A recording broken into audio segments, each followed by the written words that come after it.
The cafe door swung open and Claire Monroe stepped inside with her 2-year-old daughter balanced on her hip, already bracing for the man across the room to stand up and leave.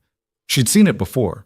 The polite smile that didn't reach the eyes, the sudden remembered obligation, the relief washing over a stranger's face as they escaped a situation they never signed up for. Single mothers didn't get second chances at first impressions. But Daniel Reed didn't stand to leave. He stood to greet her. And when he bent down to speak to her daughter first, offering a gentle smile and a soft hello, Claire felt something she hadn't allowed herself to feel in years: hope. Before we dive into this story, I want to invite you to stick with me until the very end. Drop a like if you believe in second chances, and comment the city you're watching from so I can see how far this story travels. Now, let's begin. Claire Monroe had learned to read exits.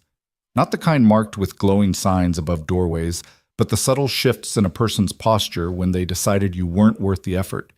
The slight lean backward, the glance toward a phone, the tightening around the mouth that came just before the excuse. She'd seen it in job interviews when she mentioned needing flexible hours. She'd seen it at parent meetups when other mothers noticed the lack of a wedding ring.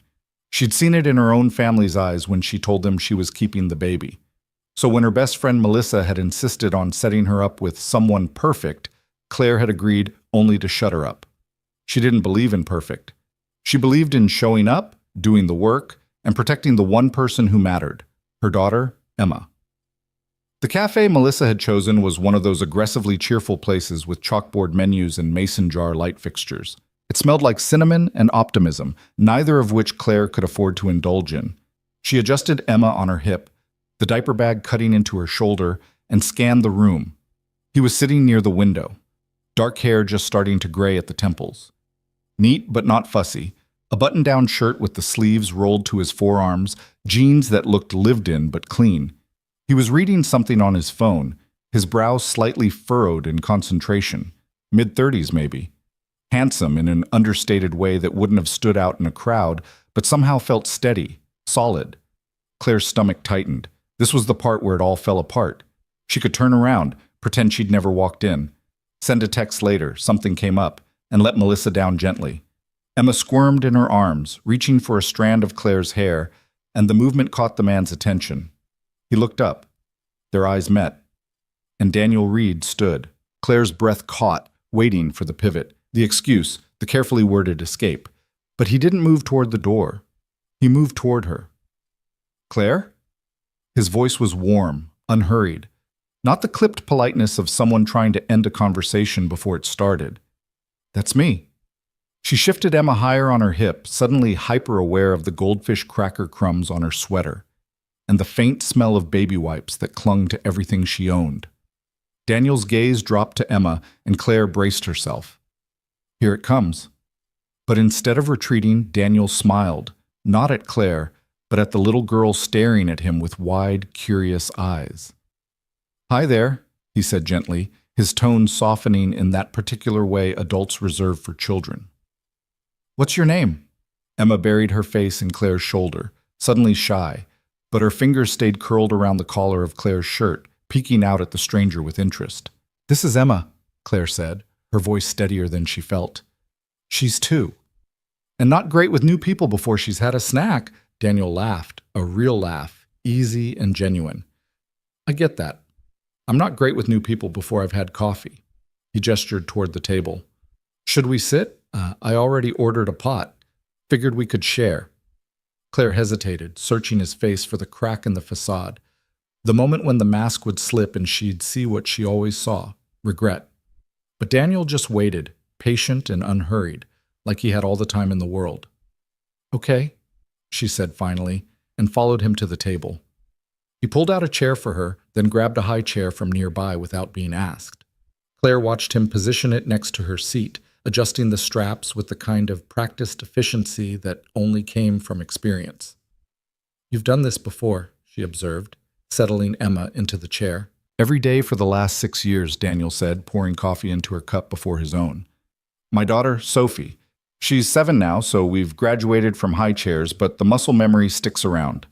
Claire froze, her hand halfway to the coffee cup. "You have a daughter." "I do." He said it simply, without defensiveness or apology. "Melissa didn't mention that?" No, Claire said slowly. She didn't. She was going to kill Melissa, or hug her. She hadn't decided yet. Sophie's with my mom today, Daniel continued, pulling out his phone and turning it toward Claire. The screen showed a gap-toothed little girl with dark curls and a dinosaur t-shirt, grinning at the camera with unself-conscious joy. She lost her first tooth last week and has been milking the attention ever since. Claire felt something loosen in her chest, something that had been wound tight for so long she'd forgotten it was there. She's beautiful, she said, and meant it. She's a handful, Daniel said, but his voice was full of affection. Smart as a whip and stubborn as hell. Gets that from her mom. The past tense hung in the air between them. Claire didn't push. She knew better than anyone that some wounds didn't need to be poked at on a first meeting. Emma's the same, she said instead, glancing at her daughter, who was now deeply invested in dismantling a napkin. Stubborn, and smart. She figured out how to unlock my phone last week. I didn't even know toddlers could do that. They're terrifying, Daniel agreed. Sophie reprogrammed my TV remote when she was 3.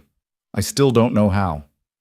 They talked easily after that, swapping stories about tantrums in grocery stores, the impossible politics of preschool pickup lines, the particular exhaustion that came from being the only adult in the room at 3 a.m. when your kid had a fever. It was a conversation Claire had never had on a date before, because she'd never been on a date with someone who understood. Emma warmed up eventually, reaching across the table to grab at Daniel's phone with sticky fingers. He let her, unbothered, pulling up a video of animated pandas that kept her mesmerized while the adults talked. "You're good with her?" Claire said quietly.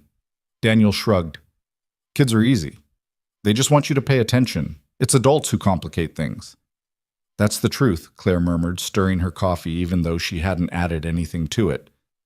"So?" Daniel said, leaning back in his chair, his gaze steady on hers. "Melissa told me you work in graphic design?" "Freelance," Claire corrected, which is a fancy way of saying I take whatever I can get and work from home so I don't have to pay for daycare. "That's smart. It's survival. Those aren't mutually exclusive." Claire looked up, surprised by the certainty in his voice. "You're a teacher, right?" she asked, shifting the focus before the conversation got too close to the things she wasn't ready to say. "Elementary school, 3rd grade," he smiled. "Which means I spend most of my day mediating disputes over erasers and explaining why we can't bring live animals to class." "Sounds chaotic." "It is, but it's also the best job I've ever had." He paused, his expression softening. "I wasn't always a teacher. I used to work in finance. Long hours, high stress, decent paycheck. But after Sophie's mom died, I couldn't do it anymore. I needed something that let me be present. So I went back to school, got my teaching credential, and never looked back." Claire's throat tightened. "I'm sorry," she said. "About your wife." "Thank you." Daniel's voice was quiet but not fragile. "It was 4 years ago. Cancer. It was fast. Too fast. One day we were planning Sophie's 3rd birthday, and 6 months later I was a single dad trying to figure out how to braid hair and explain why Mommy wasn't coming home." Claire reached across the table without thinking, her hand covering his. "That's unimaginable," she said softly. Daniel looked down at their joined hands, then back up at her, and something passed between them, an understanding that didn't need words. "You get through it," he said, "because you have to. Because there's a little person depending on you to hold it together even when you're falling apart." Claire nodded, her eyes stinging. She knew exactly what he meant. "Emma's not mine," she said suddenly, the words tumbling out before she could stop them. "Biologically, I mean. I adopted her." Daniel didn't flinch, didn't pull his hand away. "Okay," he said simply. Claire blinked. "That's it? Just okay?" "What else would I say?" "Most people have questions or opinions." "I'm not most people." He squeezed her hand gently. "And for what it's worth, biology doesn't make you a parent. Showing up does. You're her mom in every way that matters." Claire felt her chest crack open, just a little. "Thank you," she whispered. They sat there for a long moment, the noise of the cafe fading into background static, Emma babbling happily to herself as she played with a straw.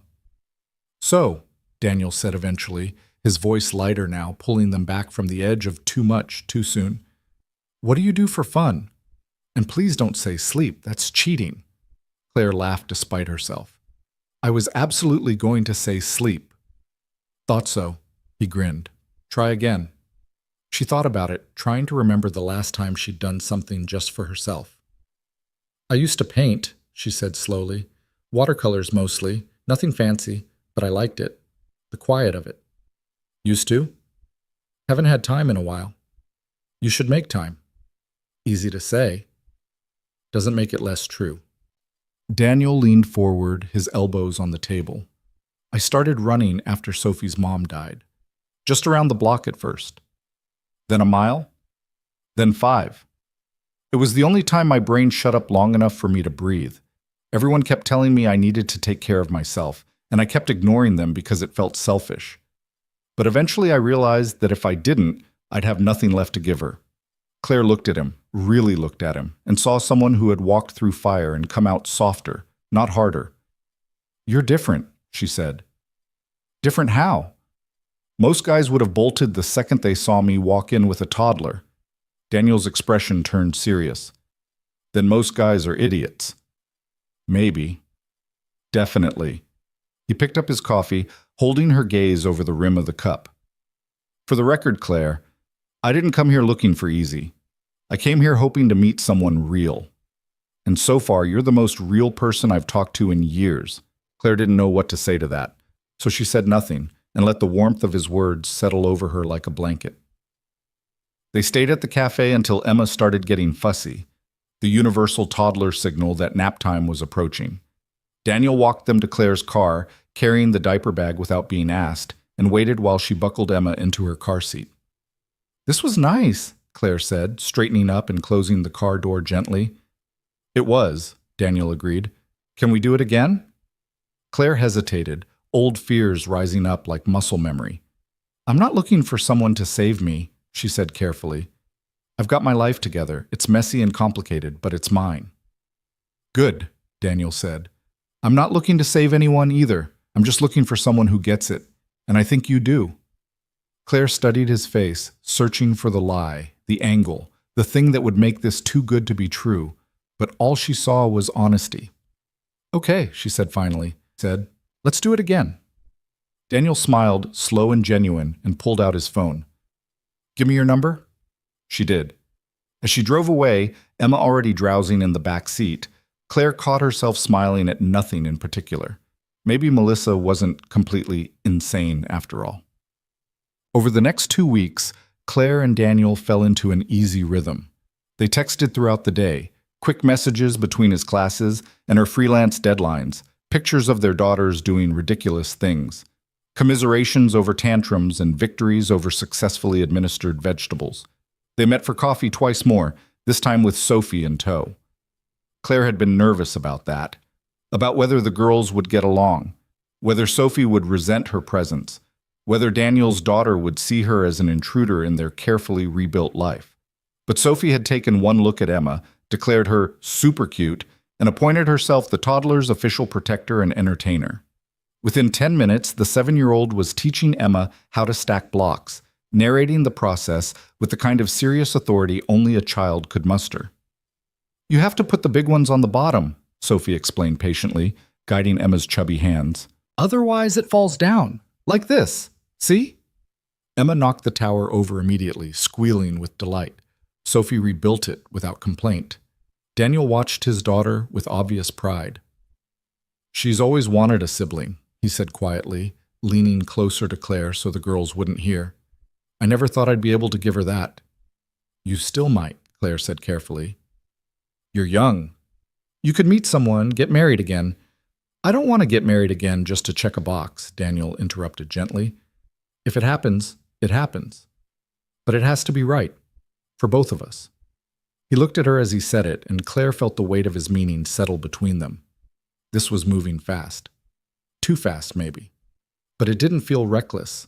It felt inevitable, like they'd both been walking toward this moment from different directions and had finally arrived at the same place. I'm scared, Claire admitted. Of what? That this is too good, that I'm going to wake up and realize I imagined the whole thing. Daniel reached for her hand, threading his fingers through hers. You didn't imagine it, he said. I'm here, and I'm not going anywhere. Claire wanted to believe him. She was starting to. Their third official date, if you could call supervised playground visits dates, happened on a Saturday at the park. Sophie and Emma tore across the grass like tiny tornadoes, shrieking with laughter as they chased each other in circles. Daniel and Claire followed at a more reasonable pace, close enough to supervise, but far enough to let the girls feel independent. I forgot how exhausting this age is, Daniel said, watching Sophie attempt to climb a tree that was definitely too tall for her. Sophie, not that high. I got it, Dad, she called back, already 3 feet off the ground. Famous last words, Claire muttered, but she was smiling. Emma toddled over, arms outstretched, and Claire scooped her up automatically, pressing a kiss to the top of her head. You're good at that, Daniel observed. At what? Being a mom. Claire's smile faltered. I don't always feel good at it. Nobody does. That's the secret they don't tell you.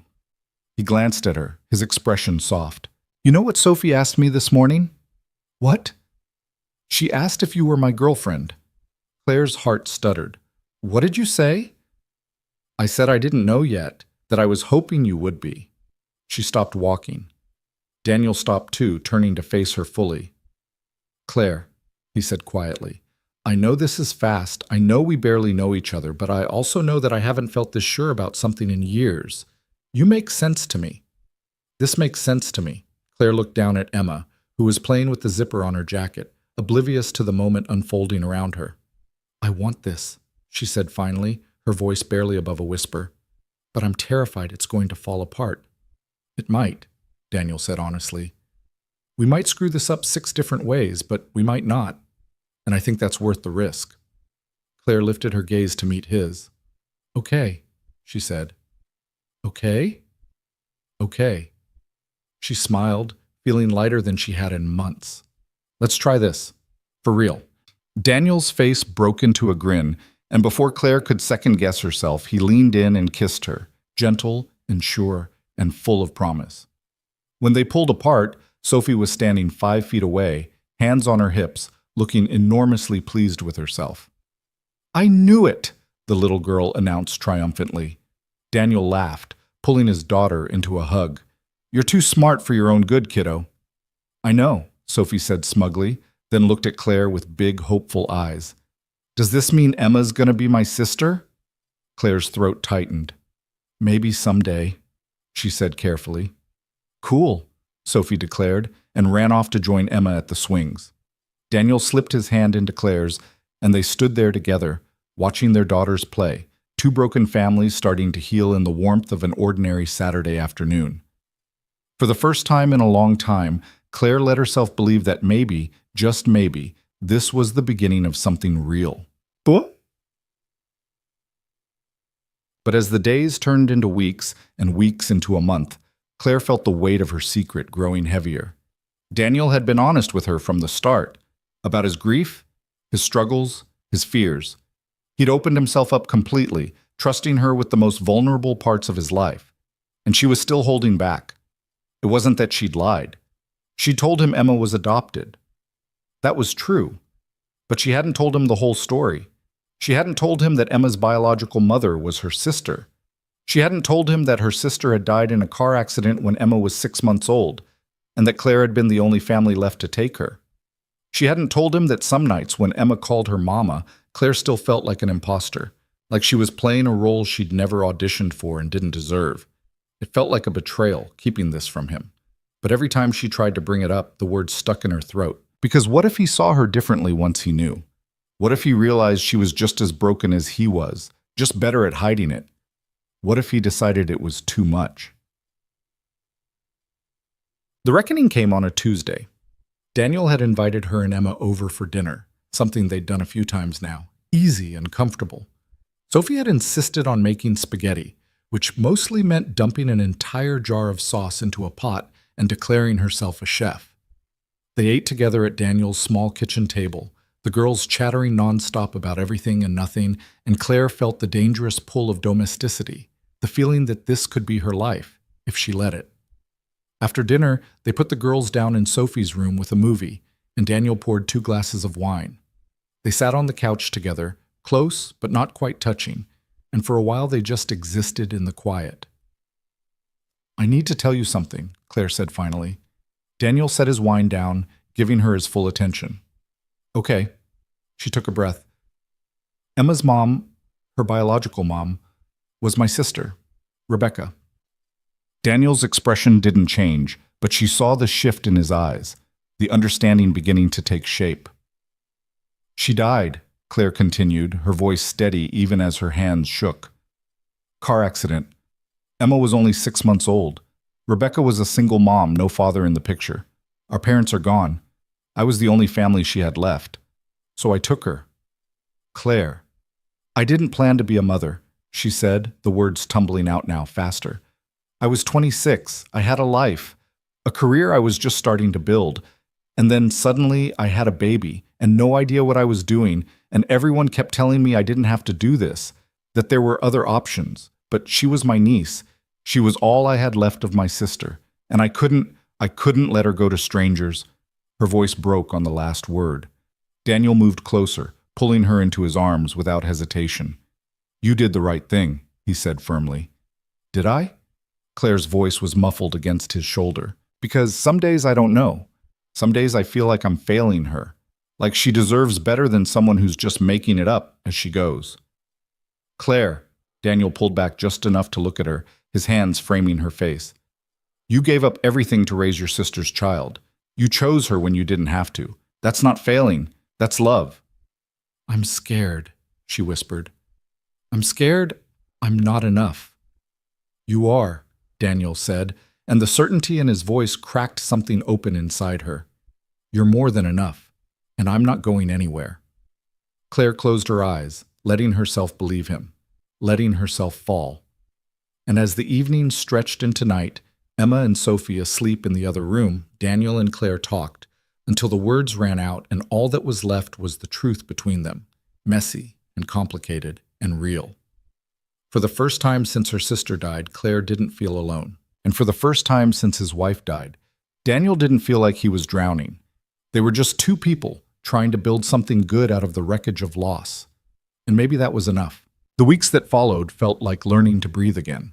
Claire had spent so long holding everything tight, her fears, her grief, the weight of responsibility that never seemed to ease, that she'd forgotten what it felt like to let someone else carry part of the load.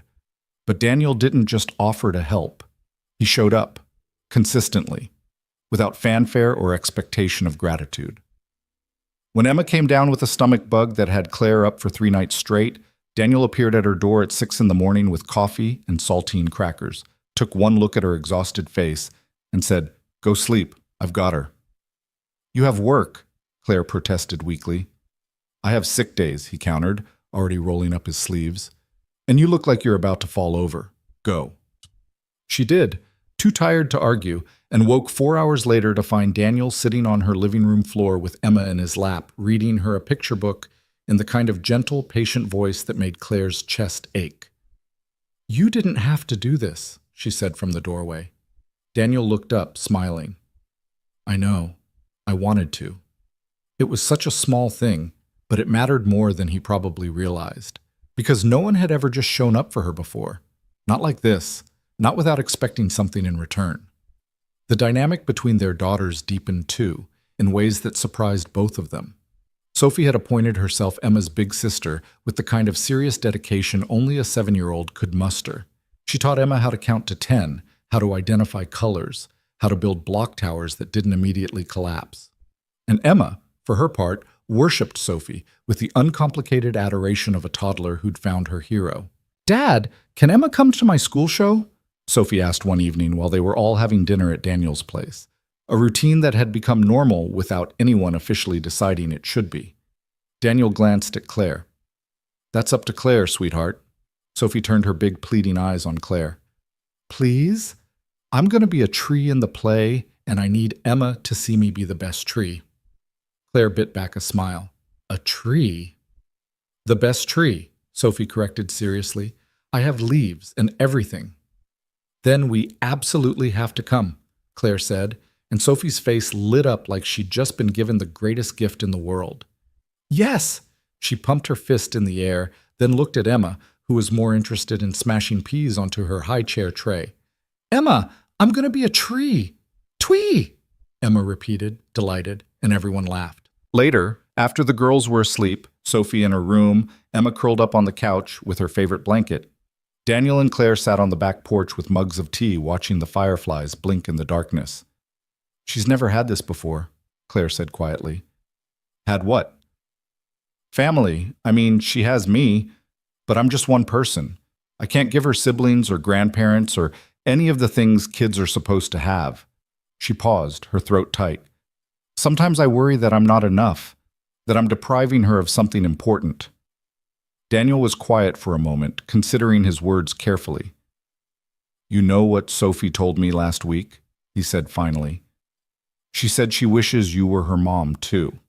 Not instead of her real mom, she was very clear about that. But in addition to.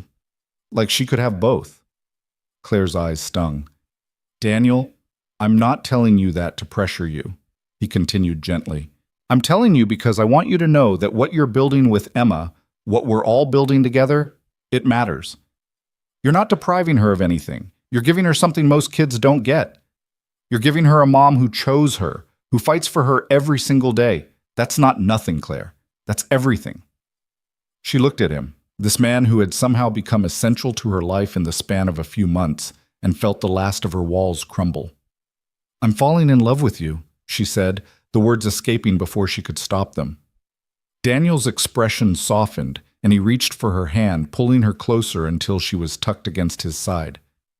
Good, he murmured against her hair, because I fell in love with you weeks ago, and I've just been waiting for you to catch up. They stayed like that for a long time, wrapped up in each other, the night settling around them like a blanket. For the first time in her life, Claire felt like she was exactly where she was supposed to be. But peace, she would learn, was a fragile thing. The first crack appeared on a Thursday afternoon. Claire was at the grocery store with Emma, navigating the chaos of the cereal aisle, when she heard a voice she hadn't heard in over a year. Claire? Claire Monroe? She turned, and her stomach dropped. Standing 3 feet away, looking polished and professional in a way that made Claire suddenly aware of the spit-up stain on her shoulder, was Vanessa Chen, her sister's best friend from college. Vanessa, Claire managed, forcing a smile. Hi, I didn't know you were back in town. Just moved back last month, Vanessa said, her gaze dropping to Emma, who was gnawing on a box of graham crackers Claire hadn't paid for yet. Oh my God, is that Rebecca's baby? Claire's grip tightened on the shopping cart. This is Emma. She's 2 now. Vanessa's expression shifted, something complicated passing across her face. Surprise, confusion, and underneath it all, something that looked a lot like judgment. I heard what happened, Vanessa said carefully. About Rebecca. I'm so sorry. I was out of the country when it happened, or I would have come to the funeral. It's okay. And you took the baby. It wasn't quite a question. I did. Vanessa's mouth tightened, and Claire braced herself for whatever was coming next. That must have been hard, Vanessa said, her tone suggesting she thought it was more than hard, that it was potentially insane. I mean, you were never the maternal type. Rebecca used to say you didn't even like kids. The words hit like a slap. People change, Claire said evenly. I'm sure they do. Vanessa's smile didn't reach her eyes. It's just, Rebecca and I talked about this once, about what would happen if something ever happened to her. She said she wanted Emma to have a stable family. 2 parents, the whole package. Claire felt her face flush. She didn't have a will. There was no plan. I was the only family Emma had left. I know, I'm just saying, it's a lot to take on alone, especially when you don't have to. Vanessa leaned in slightly, lowering her voice like she was sharing a secret. There are agencies, good families who are looking to adopt, people who are actually ready for this kind of responsibility. The air left Claire's lungs.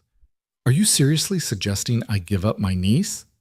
I'm suggesting you think about what's best for her, Vanessa said, her tone maddeningly calm. not what's easiest for your conscience.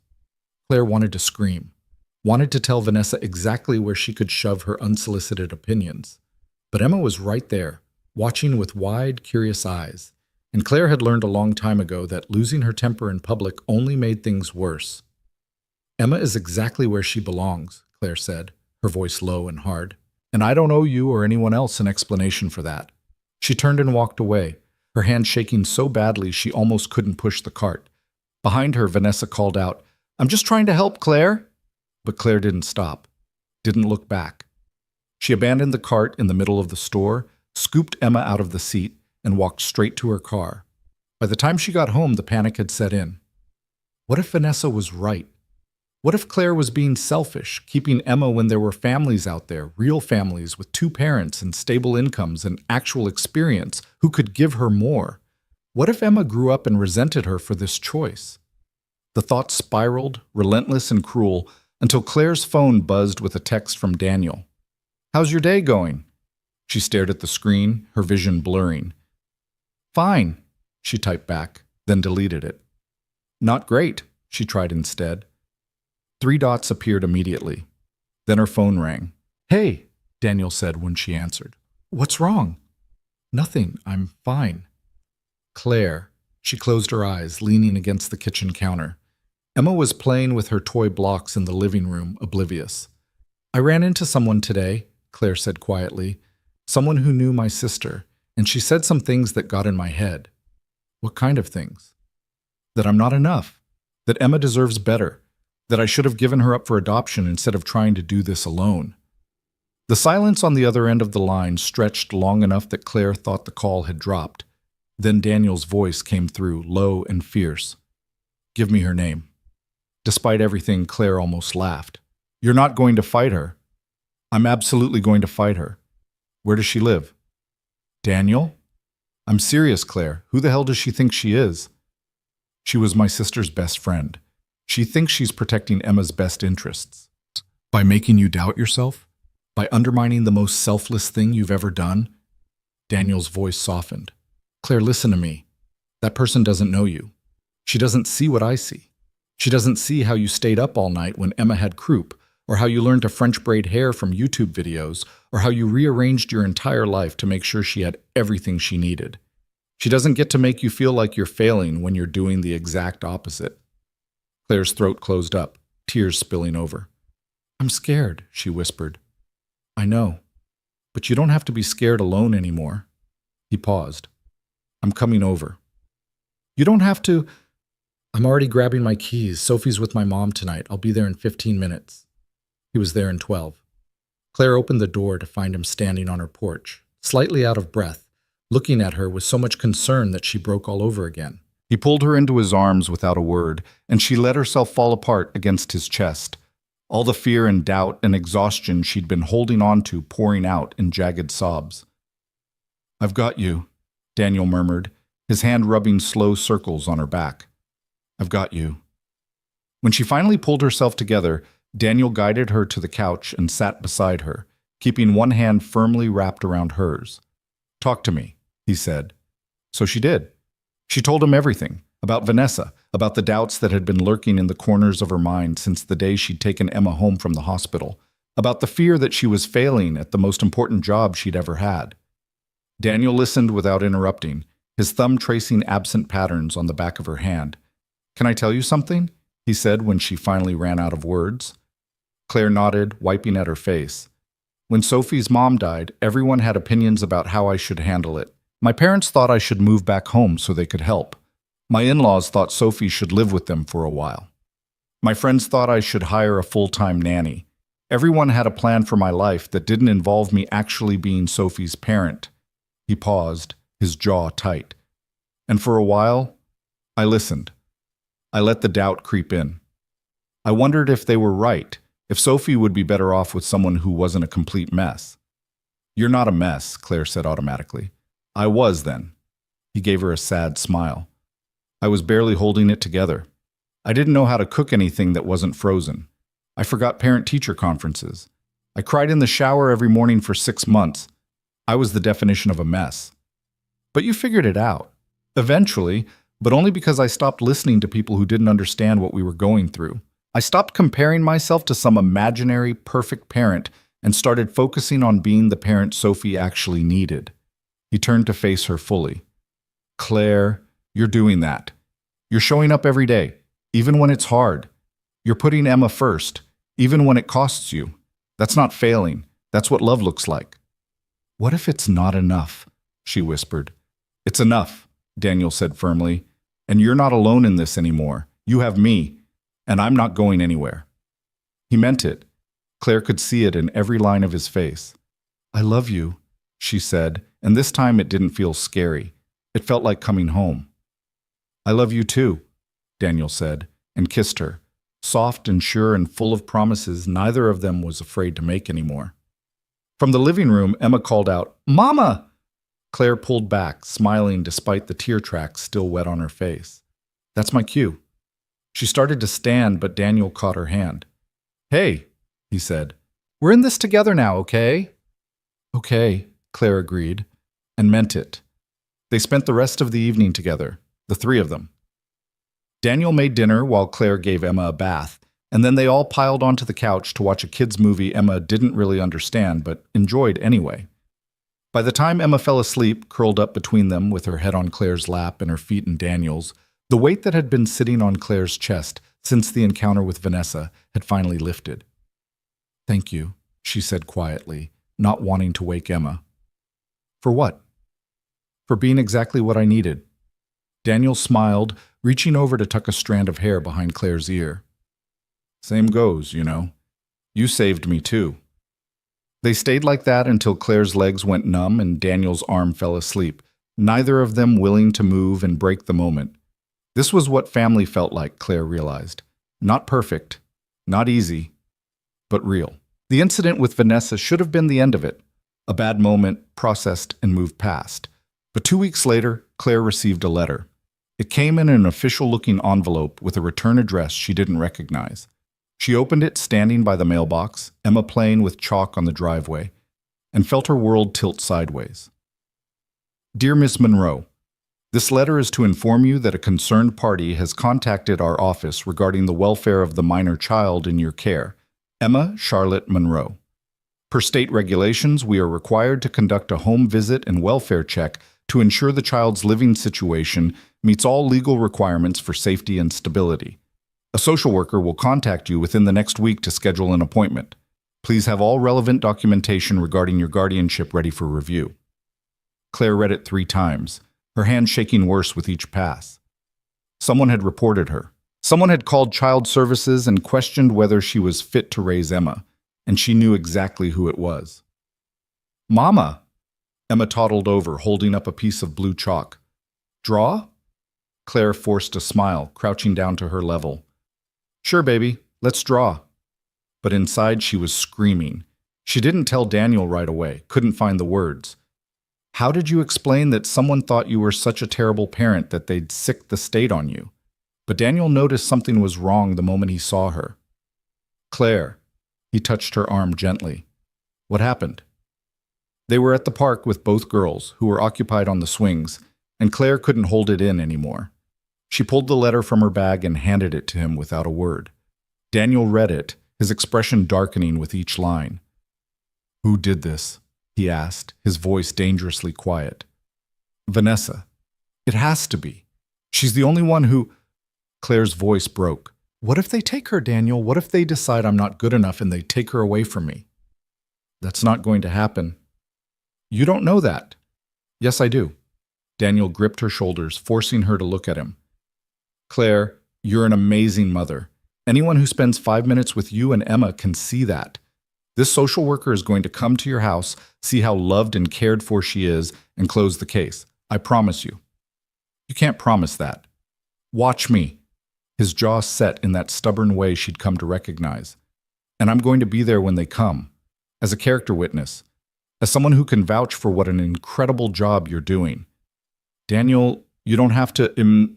I want to, he interrupted. You're not doing this alone. Not anymore. Claire let out a shaky breath, leaning into him. I'm so tired of being afraid, she whispered. I know, Daniel said, his arms coming around her. But you're also one of the strongest people I've ever met. And we're going to get through this together. The social worker came on a Tuesday morning. Her name was Patricia Gonzalez, and she had kind eyes but a clipboard that made Claire's stomach churn. Daniel had taken the day off work and arrived at Claire's apartment 30 minutes before the appointment, looking calm and professional in a way that made Claire feel slightly less like she was about to throw up. "You've got this," he said, squeezing her hand. "Just be yourself." Ms. Gonzalez was thorough. She inspected every room, checked the locks on the windows, looked inside the refrigerator and cabinets, examined Emma's sleeping arrangements, and asked approximately 700 questions about Claire's financial situation, employment history, and support system. Emma, oblivious to the gravity of the situation, charmed her completely by offering her a toy dinosaur and insisting she needed to play now. "She's very social," Ms. Gonzalez observed, making a note. "She is," Claire agreed, her voice steadier than she felt. "She loves people, especially other kids." "And you mentioned her cousin visits regularly?" Ms. Gonzalez glanced at Daniel. "Sophie's not technically her cousin," Claire said carefully, "but Daniel's my partner, and his daughter and Emma have become very close." Ms. Gonzalez's gaze shifted to Daniel. "How long have you two been together?" 4 months, Daniel said. "But I've known from the beginning that Claire and Emma are a package deal, and I wouldn't have it any other way." Something in Miss Gonzalez's expression softened. She asked more questions about Claire's adoption process, about Emma's medical care, about plans for the future, and Claire answered all of them as honestly as she could, Daniel's steady presence beside her the only thing keeping her grounded. Finally, after what felt like hours, Ms. Gonzalez closed her notebook. "Ms. Monroe," she said, "I want to be very clear with you. The person who filed this report suggested that you might be overwhelmed or unprepared to care for a toddler, that Emma might be better served in a 2-parent household with more resources." Claire's heart stopped. "But," Ms. Gonzalez continued, "what I see here is a child who is healthy, happy, well-adjusted, and clearly loved. I see a home that's clean and safe. I see a mother who has made enormous sacrifices to give her niece a stable life. And I see a support system that, while unconventional, is strong and present." She stood, extending her hand to Claire. "I'll be closing this case and noting that the complaint was unfounded. You're doing a wonderful job, Ms. Monroe. Don't let anyone tell you otherwise." Claire shook her hand, unable to speak past the lump in her throat. "Thank you," Daniel said when Claire couldn't. Ms. Gonzalez smiled. "Take care of each other," she said, and let herself out. The moment the door closed, Claire's knees gave out. Daniel caught her, holding her up as she finally let the tears come, not from fear this time, but from sheer, overwhelming relief. "It's over," he murmured. "It's over. You're okay." "We're okay," Claire corrected, pulling back to look at him. "We're okay." And for the first time in weeks, she actually believed it. That night, after Emma was asleep and Daniel had gone home to relieve his mother from Sophie duty, Claire sat alone in her living room and let herself feel everything she'd been holding back. The fear, the anger, the bone-deep exhaustion of constantly having to prove she was enough. But underneath all of that, something new had taken root. Hope. Because she wasn't alone anymore. She had Daniel. She had Sophie. She had a family that was messy and complicated and not at all what she'd imagined, but it was hers, and she was done apologizing for it. The morning after this case was closed, Claire woke to sunlight streaming through her bedroom window and Emma's voice singing nonsense syllables from her crib. For the first time in weeks, the knot of anxiety that had taken up permanent residence in her chest was gone. She lay there for a moment, just breathing, letting the relief wash over her in waves. They'd survived. Emma was hers. No one could take that away. Her phone buzzed on the nightstand. A text from Daniel. "Coffee at my place?" Sophie made pancakes. "Well, I made pancakes." Sophie supervised and added way too many chocolate chips. Claire smiled, typing back quickly. "We'll be there in 30. By the time she and Emma arrived at Daniel's house, Sophie had already set the table with mismatched plates and cups, a pitcher of orange juice tilted at a precarious angle in the center. "Emma's here," Sophie announced, racing to the door before Claire could even knock. She grabbed Emma's hand with the solemnity of a royal escort. Come on. I saved you the seat next to me. Daniel appeared in the doorway, flour dusting his dark hair, an apron that said Grill Master tied around his waist, despite the fact that there was no grill in sight. Don't ask, he said, catching Claire's amused expression. Sophie picked it out. It's perfect, Claire said, rising on her toes to kiss him. You look very official. I feel ridiculous. That too. They ate breakfast in the kind of chaotic harmony that had become their normal. Sophie chattered nonstop about her upcoming school project on butterflies. Emma threw half her pancake on the floor and then demanded more, and Daniel kept sneaking glances at Claire like he was making sure she was really there, really okay. After they'd cleaned up, or rather, after Daniel had cleaned up while Claire wrestled Emma into a fresh outfit following the Great Syrup incident, the girls disappeared into Sophie's room to play, leaving the adults alone in the kitchen. Daniel leaned against the counter, arms crossed, watching Claire with that steady gaze that always made her feel seen in a way she wasn't entirely used to. You seem lighter today, he observed.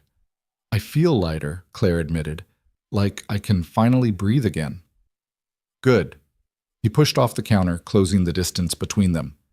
Because I want to talk to you about something, and I need you to actually be able to hear me without your brain spiraling into worst-case scenarios.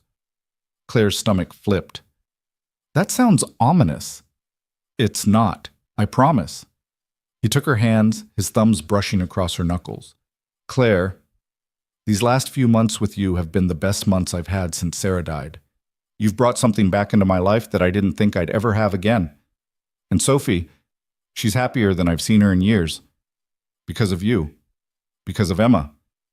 Daniel, let me finish, he said gently. I know we haven't been together that long. I know this is fast. But I also know that what we have is real. And I don't want to waste time pretending it's anything less than that. Claire's heart was hammering now, her hands trembling slightly in his. What are you saying? I'm saying I want this to be permanent. I want us to be a family, officially. I want to wake up with you every morning and go to bed with you every night. I want Sophie and Emma to grow up as sisters, not just friends who see each other on weekends. He paused, his expression open and vulnerable in a way that made Claire's chest ache. I'm saying move in with me. You and Emma. Make this house a home for all of us. Claire stared at him, her mind racing. Move in together. Blend their families. Make it official. Everything she'd been too afraid to even imagine, he was offering her on a silver platter. I know it's a lot, Daniel continued when she didn't immediately respond. And I'm not asking you to decide right now. Take your time. Think about it. But I needed you to know that I'm all in, Claire. Completely. And I'm ready whenever you are. She looked at this man who had somehow become her anchor, her safe place, her home, and felt the last of her defenses crumble. Yes, she said. Daniel blinked. Yes? Yes, I'll move in with you. Yes, I want this to be permanent. Yes to all of it. She laughed, a little breathless. I don't need time to think about it, Daniel. I've never been more sure of anything in my life. The smile that broke across Daniel's face was blinding. He swept her up into his arms, spinning her around in the middle of the kitchen like they were in some romantic movie, and Claire laughed, really laughed, for the first time in what felt like forever.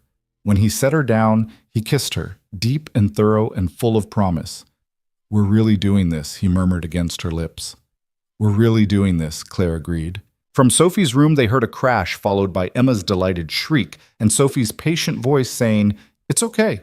We can rebuild it. Daniel and Claire looked at each other and grinned. Welcome to the chaos, Daniel said. I wouldn't have it any other way, Claire replied. The decision to move in together was the easy part. The actual logistics of combining two households, two routines, two lives into one cohesive unit turned out to be significantly more complicated. Claire had lived in her small apartment for 3 years.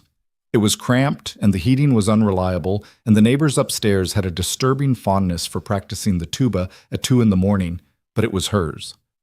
Letting it go felt like closing a chapter she hadn't quite finished reading. You're allowed to be sad about it, Daniel said one evening as they packed up her kitchen, wrapping plates in newspaper and stacking them in boxes. Emma and Sophie were having a sleepover at Daniel's mother's house, giving them the rare luxury of uninterrupted time. I'm not sad, Claire said automatically, then paused. Okay, maybe a little sad. This place was supposed to be temporary, just somewhere to land while I figured out what I was doing with Emma. But it ended up being where we became a family, just the two of us. Daniel set down the coffee mug he'd been wrapping and came to stand beside her. "You're not losing that," he said quietly. "You and Emma, what you built here, that's not going anywhere. We're just making room for more." "I know." She leaned into him, letting his solid presence ground her. "It's still weird, though. Good weird. But weird. I get it." He pressed a kiss to the top of her head. "When I moved out of the house Sarah and I bought together, I felt like I was betraying her somehow, like I was erasing our life. But then I realized I wasn't erasing anything. I was just making space for Sophie to have a future that wasn't defined by grief." Claire turned in his arms, looking up at him. "Do you still miss her?" "Every day," Daniel said honestly. "But not in the way I used to. It's not this raw, bleeding wound anymore. It's just, she was part of my life. She gave me Sophie, and I'll always be grateful for that. But I'm not stuck in the past. I'm here, with you, and I choose that." "I choose this too," Claire whispered. They stood there in the half-empty kitchen, surrounded by boxes and packing tape and the debris of a life being carefully dismantled, and Claire felt the shift happening in real time. The old life making way for the new one. The fear making way for hope. 2 weeks later, they were officially moved in. Daniel's house was bigger than Claire's apartment had been, but it still required some creative reorganization to fit everyone comfortably. Sophie graciously agreed to share her room with Emma, which involved an elaborate negotiation process that included Daniel building a custom divider down the middle, so we each have our own space but we can still talk at night, and Claire painting one side purple and the other side pink per the girls' very specific demands. The first night in the new house, Claire lay in bed next to Daniel, his bed, their bed now, and listened to the sounds of their blended family settling in around them. Sophie's voice drifting through the wall as she told Emma a made-up story about a dragon who was afraid of butterflies. The old house creaking in that particular way old houses did. Daniel's steady breathing beside her. "You okay?" he murmured, apparently not as asleep as she'd thought. "Yeah," Claire said, and meant it. "I'm good." He rolled over, pulling her closer. Good doesn't sound very enthusiastic. "I'm better than good," she amended. "I'm happy. Is that allowed?" "It's required, actually. Part of the lease agreement." She laughed softly, burrowing into his warmth. "Then I'm in compliance." "Excellent." He kissed her forehead. "Welcome home, Claire." Home. It was such a simple word, but it had never meant as much as it did in that moment. The first month was an adjustment. They had to learn each other's rhythms, each other's quirks, the invisible boundaries that existed in any household where people were still figuring out how to share space. Daniel was a morning person who woke at dawn and went for a run before the girls were even awake. Claire was decidedly not a morning person, and considered any hour before 7 to be a personal affront. Daniel was meticulously organized, with color-coded calendars and a chore chart on the refrigerator. Claire was more of a organized chaos type who kept important information on sticky notes scattered throughout the house. They bickered about small things, whose turn it was to do the dishes, whether they should let the girls have dessert on weeknights, how to properly load a dishwasher.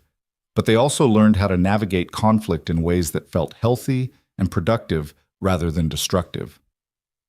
"I'm not trying to control everything," Daniel said one evening after a particularly heated discussion about bedtime routines. "I just need structure, or I feel like I'm drowning." "And I'm not trying to be difficult," Claire countered.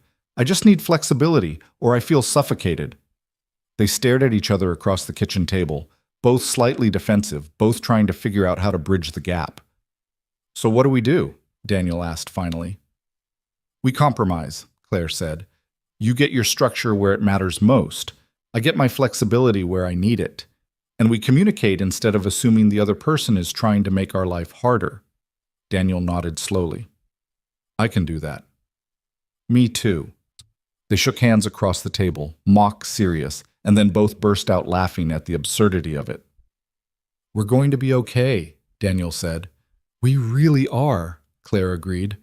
The girls adapted faster than either adult had anticipated. Sophie took her role as big sister seriously, teaching Emma everything from how to tie shoes. Emma was still too young, but Sophie was optimistic. to the proper way to make a blanket fort. Emma, for her part, worshipped Sophie with the kind of uncomplicated devotion that made Claire's heart ache in the best way. Sophie, Emma would say, her toddler pronunciation turning the name into something uniquely hers. Play? And Sophie would drop whatever she was doing, homework, drawing, reading, and say, "Okay, but I get to pick the game first." They fought sometimes, the way siblings did, over toys and attention and who got to sit in the front seat of the car. Neither of them, but that didn't stop the argument. But they also had each other's backs in ways that surprised both Claire and Daniel. Like the time a boy at the park made fun of Emma's speech, she was still working on certain sounds, and sometimes her words came out jumbled, and Sophie marched right up to him, hands on her hips, and said with all the authority of a 7-year-old, "My sister is learning 2 languages, so she's smarter than you already. And also, you're mean, and nobody likes mean people." Or the time Emma had a nightmare and crawled into Sophie's bed instead of coming to find Claire, and Sophie held her and sang her back to sleep without waking the adults. "They're really sisters now," Daniel observed one evening, watching through the window as the girls played in the backyard, Emma toddling after Sophie with single-minded determination. "Yeah," Claire said softly. "They are." But just as everything seemed to be settling into place, just as Claire was starting to believe they'd actually pulled this off, the universe decided to test them again. It started with a phone call. Claire was at the grocery store with Emma, debating the merits of organic versus regular strawberries when her phone rang.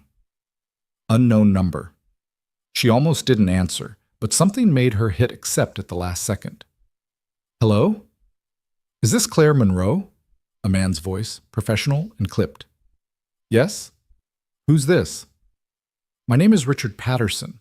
I'm an attorney representing the estate of Rebecca Monroe." Claire's hand tightened on the shopping cart. "My sister's estate? That was settled 2 years ago." "There's been a development," Patterson said. "I'd prefer to discuss this in person. Are you available to meet tomorrow?" What kind of development?" "Tomorrow, Ms. Monroe. My office at 2. I'll text you the address." He hung up before Claire could respond. She stood frozen in the produce section, her heart racing, while Emma tugged on her sleeve asking for grapes. Rebecca's estate. What could possibly have changed after 2 years? The meeting with Richard Patterson did nothing to ease Claire's anxiety. His office was all dark wood and leather furniture, the kind of place designed to intimidate. Patterson himself was in his 50s, silver-haired and sharp-eyed, and he got straight to the point the moment Claire sat down. "Ms. Monroe, I've been contacted by a Michael Chen. He claims to be Emma's biological father." The world tilted sideways. "That's not possible," Claire said, her voice barely above a whisper. "Rebecca never mentioned a father.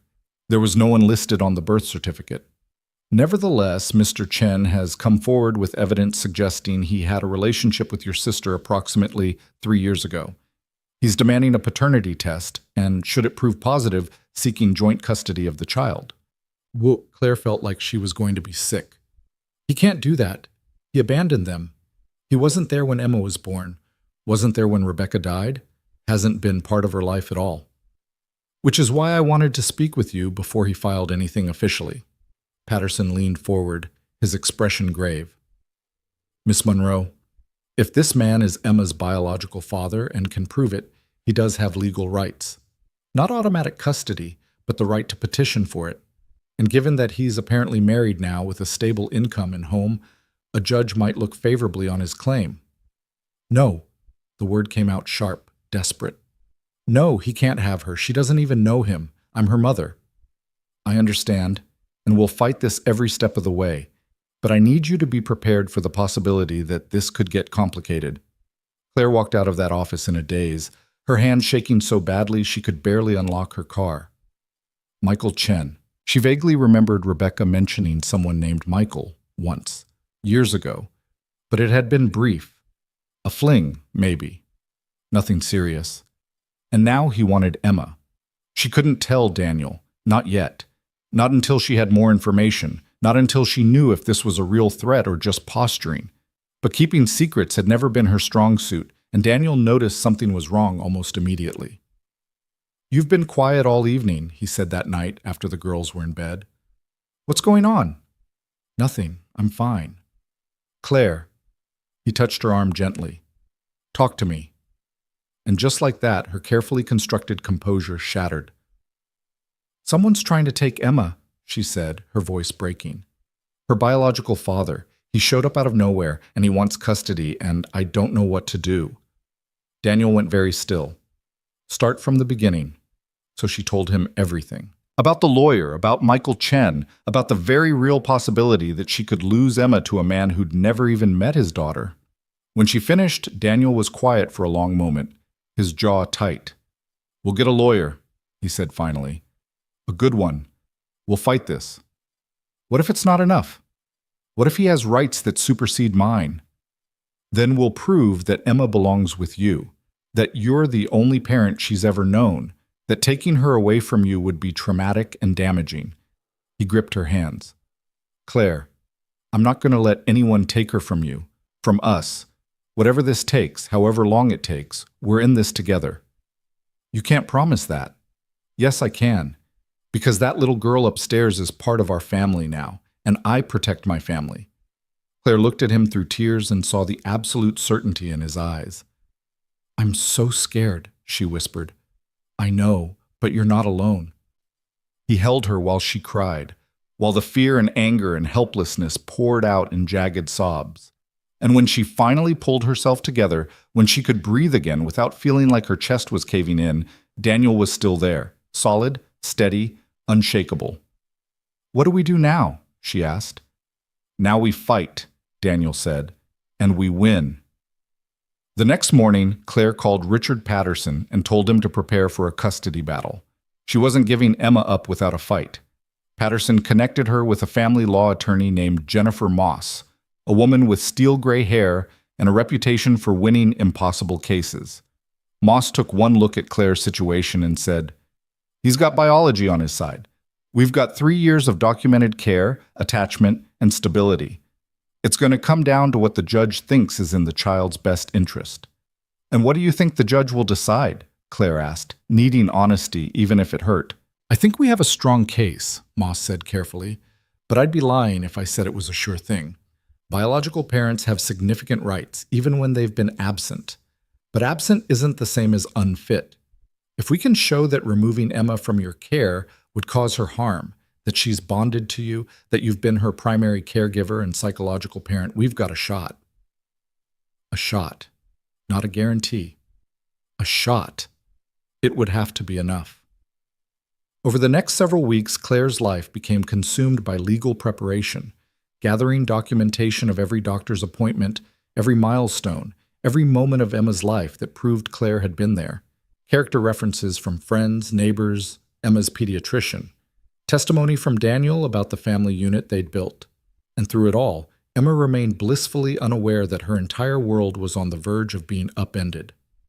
Mama, Park? She asked one Saturday morning, tugging on Claire's hand. Claire looked down at her daughter, because that's what Emma was, biology be damned, and felt her resolve harden into something unbreakable. Yeah, baby, she said, scooping Emma up and holding her close. Let's go to the park. They went, the whole family, and spent the afternoon in the sunshine pretending that everything was normal. Sophie pushed Emma on the swings. Daniel helped both girls navigate the climbing structure. Claire took pictures on her phone, documenting the ordinary magic of a family afternoon, and tried not to think about the fact that a stranger with a lawyer and a paternity test could destroy all of this. That evening, after Emma was asleep, Claire and Daniel sat on the back porch with glasses of wine and the kind of exhausted silence that came from holding yourself together all day. I met with my lawyer again today, Claire said finally. The court date is set, 3 weeks from now. We'll be ready. Will we? Claire's voice cracked. Daniel, what if I lose her? What if the judge decides that blood matters more than the last 3 years? Then we appeal. We fight harder. We don't give up. He set his wine down and pulled her into his lap, wrapping his arms around her. Claire, listen to me. You are Emma's mother, the only one she's ever known, the one who sat up with her when she was sick, who taught her to walk, who kisses her goodnight every single night. That matters. That has to matter. I hope you're right, Claire whispered. I am, Daniel said with a certainty she wished she could borrow. And no matter what happens, we're going to get through this. All of us. Together. Claire leaned into him, letting his strength keep her upright when her own was failing. 3 weeks. 3 weeks to prepare for the fight of her life. 3 weeks to prove that love was stronger than biology. 3 weeks to save her family. The days leading up to the court hearing moved with the strange duality of time under extreme stress, each moment dragging with agonizing slowness while the deadline rushed toward them at terrifying speed. Claire threw herself into preparation with the kind of manic focus that came from having no other choice. She organized files until 2 in the morning, rehearsed her testimony until the words lost all meaning, and tried desperately to maintain some semblance of normalcy for Emma's sake. But Emma, with the uncanny intuition of small children, knew something was wrong. "Mama sad?" she asked one morning, patting Claire's face with her small hands while they sat at the breakfast table. Claire forced a smile, catching Emma's hands and pressing kisses to her tiny palms.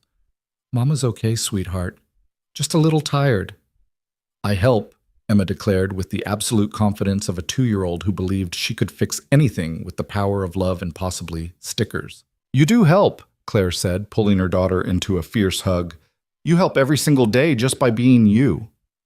From across the table, Daniel watched them with an expression that made Claire's chest tight. He'd been her rock through all of this, never wavering, never doubting, showing up in ways both big and small. He'd rearranged his teaching schedule to attend every lawyer meeting, had held her through panic attacks at 3 in the morning, had reminded her to eat when she forgot, had taken over bedtime routines when she was too overwhelmed to function. "We should talk about what happens if—" Claire started that night after the girls were asleep, but Daniel cut her off immediately. "No. Daniel, we have to be realistic." "I am being realistic," he interrupted, his voice firm but gentle.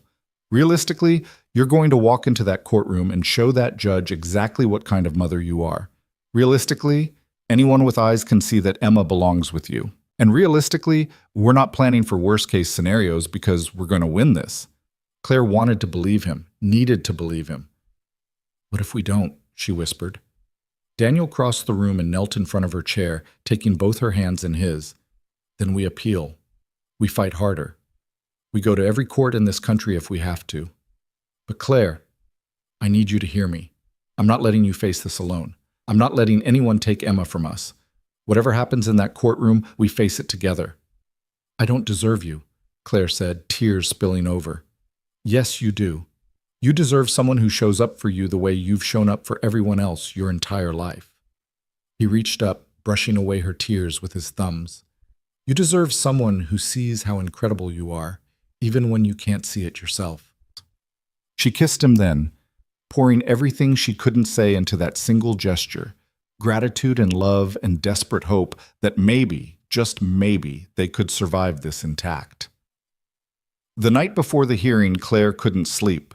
She lay in bed staring at the ceiling, her mind racing through every possible outcome, every argument her lawyer had prepared, every moment of the last 3 years that proved Emma was hers in every way that mattered. At 2 in the morning, she gave up and went to check on the girls. Sophie was sprawled across her bed, one leg hanging off the side, her favorite stuffed elephant clutched to her chest. Claire adjusted the blanket gently, tucking it around the little girl who'd become her daughter in everything but paperwork.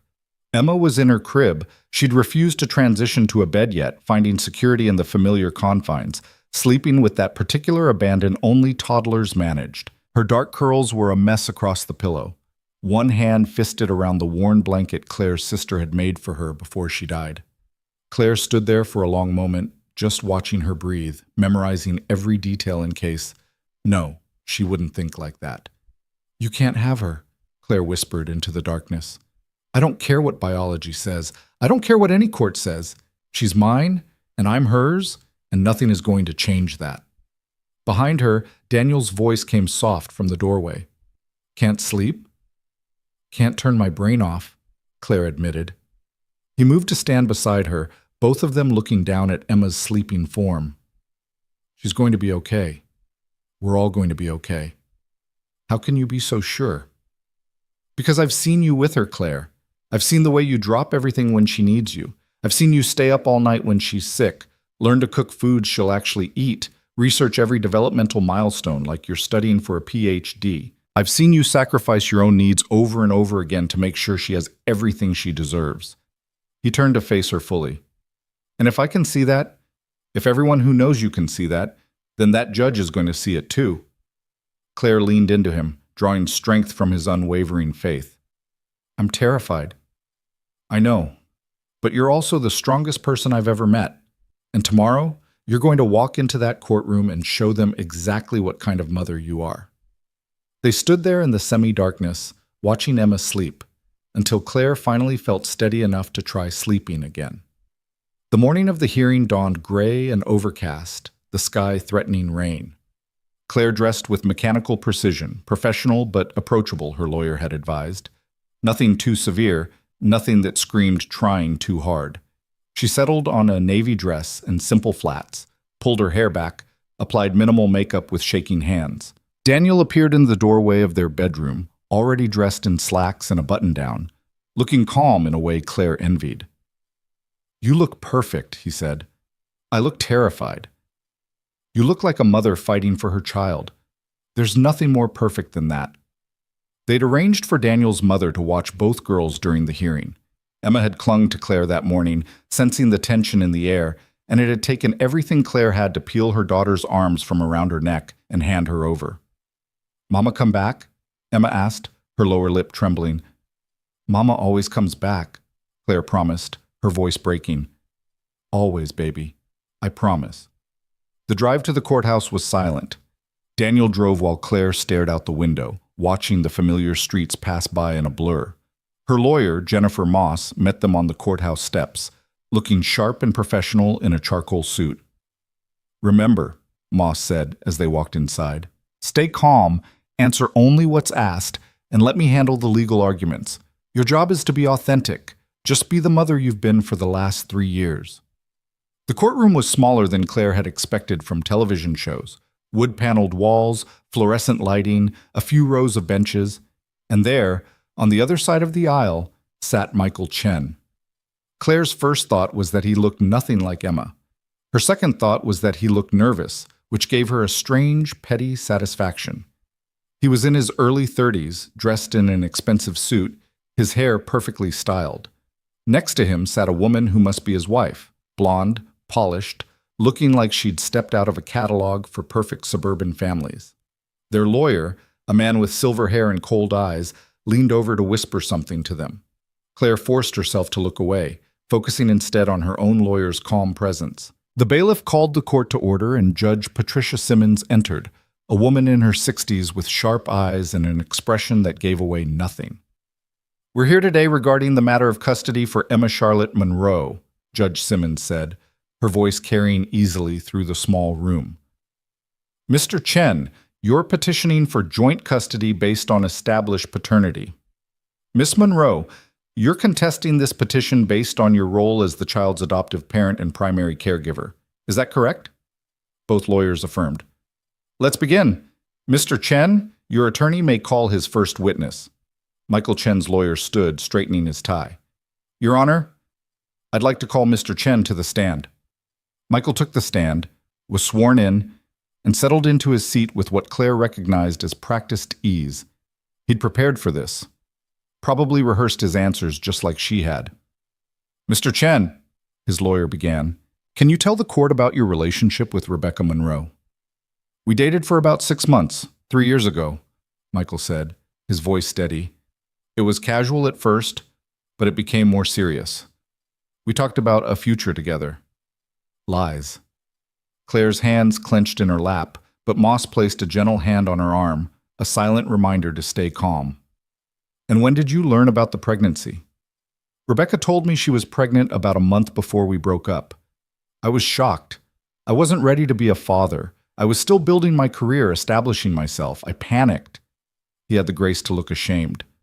I told her I needed time to think about it, and she told me to leave and not come back, so I did. Did you attempt to contact her after that? I tried calling a few times, but she blocked my number. I sent emails, but she never responded. Eventually, I respected her wishes and gave her space.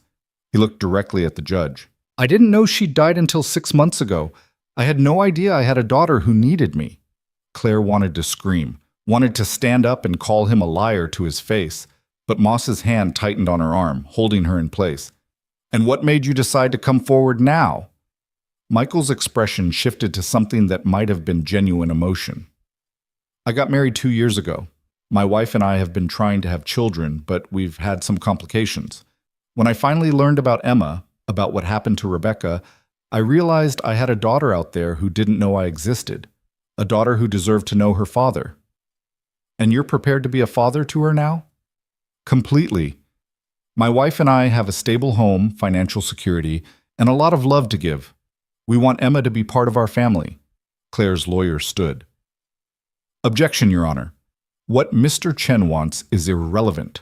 This case is about what's in Emma's best interest, not what's convenient for Mr. Chen's new family planning. Sustained, Judge Simmons said. Stick to the facts, counselor. Michael's lawyer nodded. No further questions, Your Honor. Moss stood for cross-examination, and Claire saw the shift in her posture. The lawyer who'd been calm and measured in their meetings transforming into something sharper, more dangerous. Mr. Chen, you testified that you attempted to contact Miss Rebecca Monroe after learning of the pregnancy. Can you provide any evidence of these attempts? Phone records, email timestamps, letters? Michael hesitated. No, I didn't keep records. It was years ago. So we only have your word that you tried to maintain contact. Yes? And in the 3 years since Emma was born, you made no attempt to find out what happened to Rebecca or your alleged daughter? I didn't know where she was. She'd made it clear she didn't want me involved. Mr. Chen, Rebecca Monroe lived at the same address from the time Emma was born until her death. Her obituary was published in the local paper. Her Facebook page was public. A simple internet search would have told you she had died and that there was a child who might need family. Moss paused. But you didn't search, did you? Because you weren't interested in being a father until it became convenient. That's not... I didn't know. No further questions, Moss said, returning to her seat. Michael stepped down, his composure cracked, and Claire felt a flicker of hope. The next hour was a blur of testimony. Michael's wife took the stand, painted a picture of their perfect home and their desire to give Emma everything. A child psychologist testified about the importance of biological connections and paternal relationships. Then it was Claire's turn. Her legs felt like water as she walked to the stand, was sworn in, sat down. The courtroom suddenly felt very small and very large at the same time, all eyes on her, her entire future hinging on the next few minutes. Moss approached with a gentle smile. Miss Monroe, can you tell the court how Emma came into your care? Claire took a breath, forcing her voice to stay steady. My sister Rebecca died in a car accident when Emma was 6 months old. I was her only living relative. I couldn't let her go into the system or to strangers, so I adopted her. Had you planned to become a parent at that time in your life? No, I was 26, just starting my career, but none of that mattered when I held her and realized she was all I had left of my sister. Claire's voice cracked. She needed me, so I became what she needed. Can you describe your relationship with Emma? She's my daughter. I'm the only mother she's ever known. I've been there for every milestone, every fever, every nightmare. I've changed her diapers and taught her to walk and read her bedtime stories every single night. She calls me Mama because that's who I am to her. And you're aware that Mr. Chen is her biological father? I'm aware he claims to be, Claire said carefully, but biology doesn't make you a parent. Showing up does. Being there when it's hard does. And he wasn't. Moss nodded. No further questions. Michael's lawyer approached for cross-examination, and Claire braced herself. Miss Monroe, you testified that you adopted Emma out of obligation to your sister. Is that correct? I adopted her out of love. But you also said you hadn't planned to be a parent. That suggests this wasn't something you wanted. I didn't know I wanted it until it happened, Claire said firmly. And now I can't imagine my life without her. Miss Monroe, isn't it true that you were recently investigated by Child Protective Services following a complaint about Emma's welfare? Claire's stomach dropped. Moss stood immediately. Objection, Your Honor. That investigation was closed with the finding that the complaint was completely unfounded. I'll allow it, Judge Simmons said. But get to your point, Counselor. Miss Monroe? Someone filed a false report, Claire said, her voice shaking with barely controlled anger. A social worker came to my home, evaluated everything, and determined Emma was healthy, safe, and well cared for. The case was closed. But the fact that someone felt concerned enough to report you suggests perhaps you're not as capable as you claim. The person who reported me was someone with a personal grudge who knew nothing about my life or my parenting, Claire shot back, and the professional who actually investigated found absolutely nothing wrong. The lawyer switched tactics. Miss Monroe, you're currently in a relationship, correct? Yes. And you've moved in with this man after knowing him for only a few months?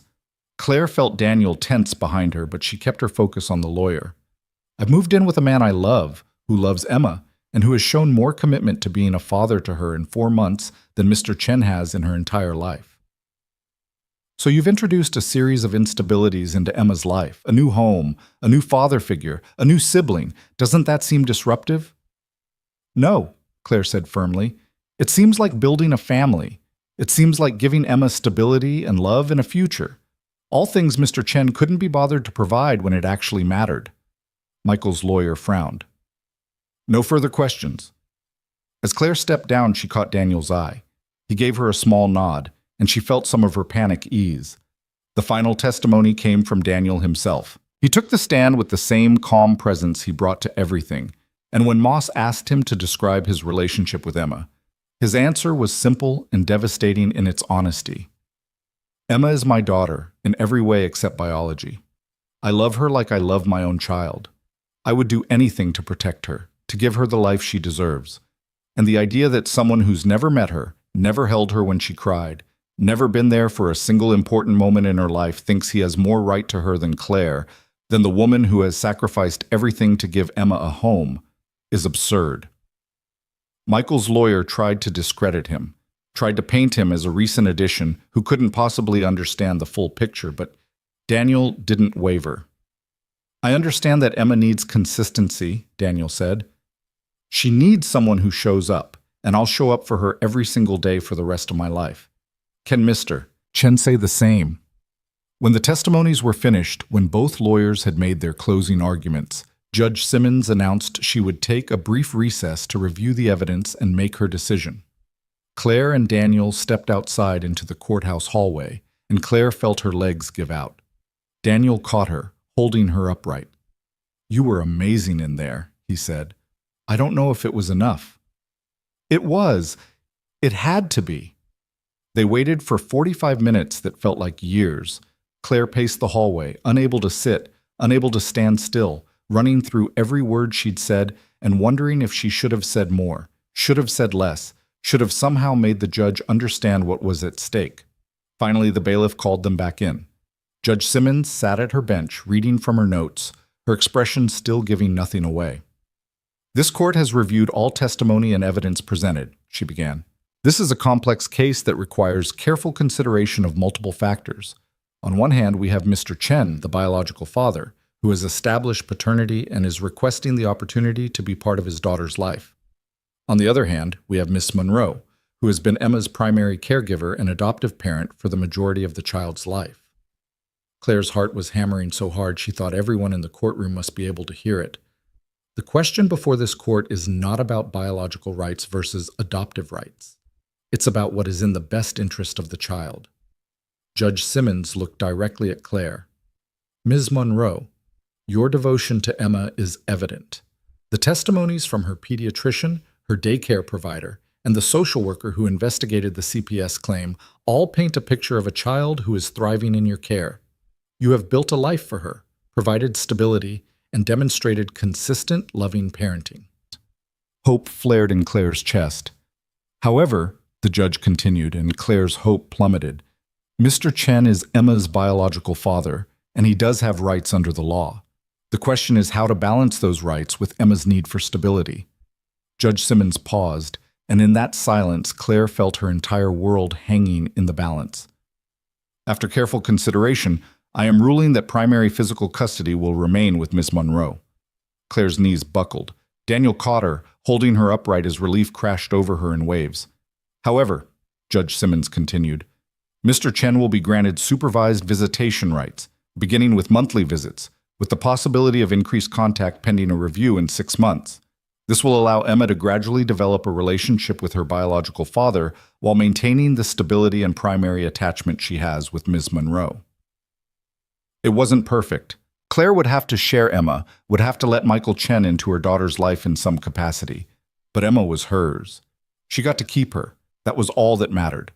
Michael's face had gone white. His lawyer was already leaning in to whisper urgently to him, probably discussing appeals. But Judge Simmons wasn't finished. Mr. Chen, I want to be very clear about something. You abandoned this child and her mother when it was inconvenient for you to be a father. You made no attempt to be part of Emma's life until you decided it fit into your plans. While you do have biological rights, you have not yet earned the privilege of being this child's parent. That privilege belongs to Ms. Monroe, who has shown up every single day for 3 years. If you want to be part of Emma's life going forward, you will need to prove through consistent action that you're capable of putting her needs above your own. Do I make myself clear?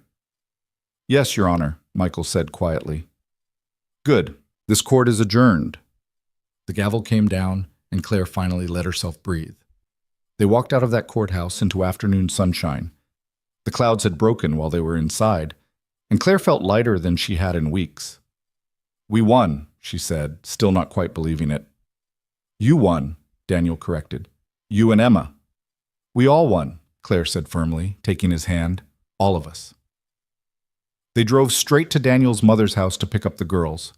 Emma toddled toward Claire the moment she walked through the door, arms outstretched, and Claire scooped her up, holding her so tight, Emma squeaked in protest. Mama! Emma patted her face. Mama, back! Mama's back, Claire whispered, pressing kisses all over her daughter's face. Mama's always coming back, baby. Always.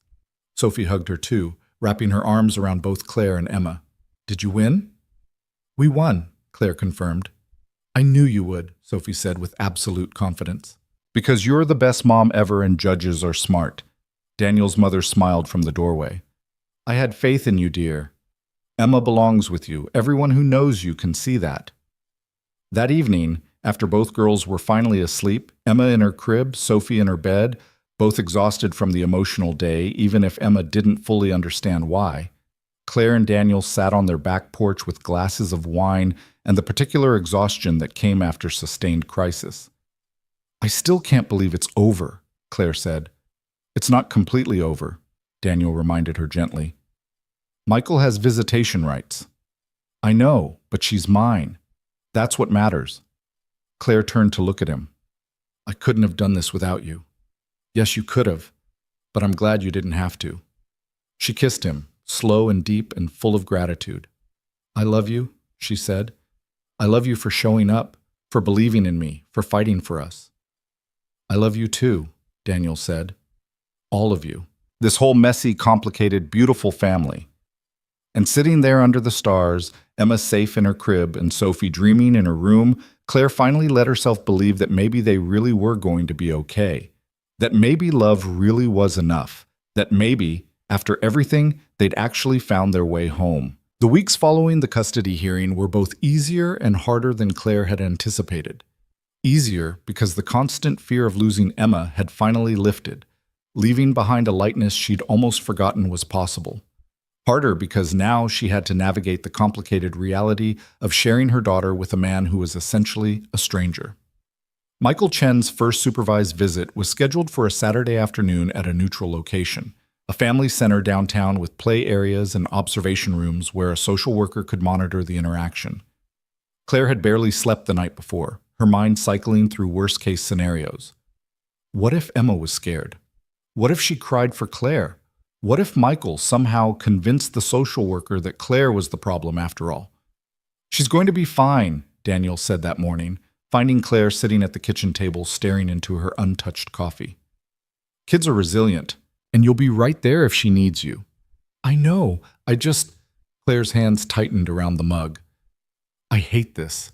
I hate that I have to hand her over to someone who doesn't know her, doesn't know that she needs her blanket when she's nervous, or that she only eats cut-up grapes, not whole ones, or that she's terrified of automatic hand dryers in public bathrooms. Then you tell him, Daniel said gently. You're still her mother. You still get to advocate for what she needs. Claire nodded, but the knot in her stomach didn't ease. They arrived at the family center 15 minutes early. Michael and his wife were already there, sitting in the waiting area looking almost as nervous as Claire felt. Michael stood when he saw them, and for a moment nobody moved. Claire, he said finally, thank you for doing this. I'm not doing it for you, Claire said, her voice level. I'm doing it because the court ordered it, and because I'll do whatever is in Emma's best interest, even when it's hard. Michael flinched but nodded. I understand. I want you to know that I'm serious about this, about being a father to her. Then prove it, Claire said. Show up, be consistent, put her needs first. That's what being a parent actually means. The social worker, a kind-faced woman named Mrs. Patterson, intervened before the conversation could grow more tense. Why don't we get started? Miss Monroe? You can stay in the observation room if you'd like. Mr. Chen, if you'll follow me. Claire watched through the one-way glass as Michael entered the playroom where Emma was already occupied with a set of blocks. His wife stayed behind in the waiting area, wisely recognizing that introducing too many new people at once would overwhelm a toddler. Emma looked up when Michael walked in, her expression curious but wary. She glanced toward the mirror, somehow sensing that Claire was on the other side, and Claire's heart clenched. Hi, Emma, Michael said, crouching down to her level but keeping his distance. My name is Michael. Do you like blocks? Emma didn't respond, just watched him with those big assessing eyes that were so much like Rebecca's it sometimes took Claire's breath away. Michael tried again. Can I build something with you? After a long moment, Emma pushed a block toward him. Not quite an invitation, but not a rejection either. Michael took it as the olive branch it was and carefully began building a tower next to hers. Claire watched, her fingernails digging into her palms, as her daughter slowly warmed to this stranger who had every legal right to be there, but no earned place in her life. It took 20 minutes before Emma smiled at something Michael said, another 10 before she voluntarily handed him a block, and by the end of the hour-long visit, she was chattering to him in her half-formed sentences about Sophie and her dinosaur toys and the park. When Mrs. Patterson brought Emma back out to the waiting room, the little girl ran straight to Claire without a backward glance at Michael, and Claire felt a petty surge of satisfaction even as she recognized how unfair that was. Mama! Emma threw herself into Claire's arms. I builded a tower! You built a tower, Claire corrected automatically, holding her close. That's amazing, baby. Over Emma's head, she caught Michael's eye. He looked hurt, but also understanding, and when he spoke, his voice was quiet. Thank you for bringing her. I know this isn't easy for you. It's not about easy, Claire said. It's about what's right for her. And I still believe what's right for her is stability and consistency. So if you're going to be in her life, you need to be all in. No disappearing when it gets hard. I won't, Michael said. I promise. Claire wanted to believe him, wanted to believe that he'd finally become the father Emma deserved, even if his timing was 3 years too late. But trust had to be earned, and Michael had a long way to go. Over the next several months, the visits became routine. Once a month, Claire would bring Emma to the family center, and Michael would spend an hour playing with his daughter while Claire watched through the glass and tried not to hover. Emma grew more comfortable with him, started to expect the visits, even mentioned Michael occasionally in her daily chatter, though she never called him anything more personal than that. She's adapting well, Mrs. Patterson told Claire after the 4th visit. Better than most children in these situations, honestly. You've done a good job preparing her and keeping things consistent. I just want her to be okay, Claire said. She is okay. She's more than okay. She's thriving. Mrs. Patterson smiled. And that's because she has you. But thriving or not, the situation still created tension that Claire hadn't fully anticipated. Like the time Michael bought Emma an expensive toy for her 3rd birthday, a ridiculously advanced electronic learning tablet that Emma was far too young for, and Emma insisted on bringing it everywhere for a week, much to Sophie's barely concealed jealousy. It's not fair, Sophie said one evening, her 7-year-old sense of justice deeply offended. How come Emma gets fancy presents from someone who barely knows her, and I don't get anything? Daniel handled it with the patience of an experienced parent. Michael is trying to make up for lost time, sweetheart. It's not about you, and it's not about being fair. Sometimes people do things that don't make sense to us because they're dealing with their own complicated feelings. That's a lot of big words to say it's still not fair, Sophie muttered, but she hugged Emma anyway and helped her figure out the tablet's overly complicated settings. Watching them together, heads bent over the screen, Claire felt the familiar swell of love and gratitude for the family they'd built. Imperfect, yes. Complicated, absolutely. But theirs. The real turning point came 6 months after the custody hearing, during what was supposed to be a routine visit. Claire had dropped Emma off as usual, settled into the observation room with her book. She'd long since stopped watching every second of the visits, trusting that Mrs. Patterson would alert her if anything went wrong. But 20 minutes in, Mrs. Patterson knocked on the observation room door, her expression serious. "Miss Monroe, could you come with me for a moment?" Claire's heart lurched. "Is Emma okay? What happened?" "Emma's fine, but Mr. Chen has asked to speak with you. He says it's important." Claire followed her into a small conference room where Michael was waiting, his wife absent for once. He looked exhausted, older somehow than he had at the custody hearing, and when he spoke, his voice was heavy with something that sounded like defeat. "I need to talk to you," he said, "about the visits, about Emma." Claire's defenses went up immediately. "If you're going to ask for more time, the answer is no. Not until you've proven you can handle what you already have." "That's not—" Michael ran a hand through his hair, frustrated. "I'm not asking for more time. I'm asking, I think we need to reconsider this arrangement." "What do you mean, reconsider?" Michael met her eyes, and what she saw there surprised her. Not anger or resentment, but something that looked almost like resignation. "I'm not her father," he said quietly. "I mean, biologically I am. DNA doesn't lie. But that little girl in there, she doesn't know me.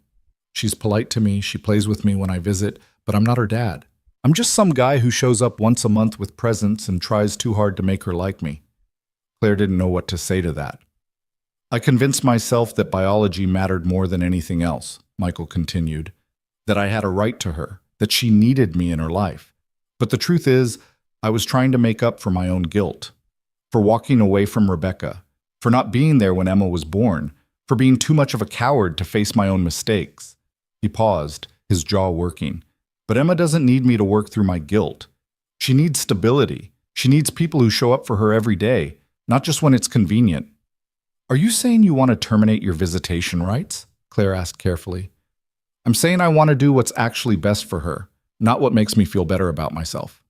Michael leaned forward, his hands clasped on the table. "My wife and I have been talking. We've been trying to have a baby for 3 years, and it's not happening. When I found out about Emma, I thought maybe this was the universe giving me a second chance. But I realize now that Emma isn't a consolation prize. She's a person who deserves better than being someone's do-over." Claire felt something shift in her chest. Not quite forgiveness, but maybe the beginning of understanding. "What are you asking for?" she said. "I'd like to keep seeing her," Michael said. "Not as her father, but as, I don't know, a family friend maybe. Someone who checks in occasionally, who she knows cares about her, but who doesn't try to force a relationship that isn't there. And I'd like to sign papers formally relinquishing my parental rights, so you can make decisions for her without worrying about me interfering." Claire stared at him, trying to process what he was actually offering. "You'd give up your legal rights to her?" "She's not mine to give up," Michael said simply. "She's yours. She's been yours since the day you took her home from the hospital.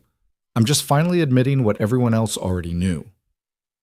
For the first time since this nightmare had begun, Claire saw Michael Chen not as a threat but as a person, flawed, regretful, trying in his own clumsy way to do the right thing even when it cost him. "I appreciate that," she said finally, "and I think Emma could benefit from having more people in her life who care about her, not as a parent, but as someone who knew her mother, someone who can tell her stories about Rebecca that I might not know." Michael's expression softened. "I'd like that. Rebecca she was special. Emma should know that." They worked out the details with Mrs. Patterson and their respective lawyers over the next several weeks. Michael would formally relinquish his parental rights, removing any legal claim to custody or decision-making. In exchange, Claire would allow occasional visits, informal, no longer court-mandated, just a chance for Emma to maintain a connection to her biological father in a way that didn't threaten her stability. It wasn't a perfect solution, but it was better than the alternative, and for the first time, Claire felt like they were all actually putting Emma first. The day Michael signed the papers, he asked if he could see Emma one more time at the family center. Not for a supervised visit, but to say goodbye to the idea of being her father and hello to being something else, something less defined but possibly more honest. Claire agreed, but this time she went into the playroom with them. Emma was playing with her beloved dinosaurs, lining them up in careful rows when Michael sat down on the floor beside her. "Hi, Emma," he said. "Hi, Michael," she replied, not looking up from her important work. "I wanted to tell you something," Michael continued. "I knew your mommy, your first mommy, Rebecca. Did you know that?" Emma's head tilted, interested now. Claire had told her age-appropriate stories about Rebecca, but she was still too young to really understand the concept of death, or the mother she'd never remember.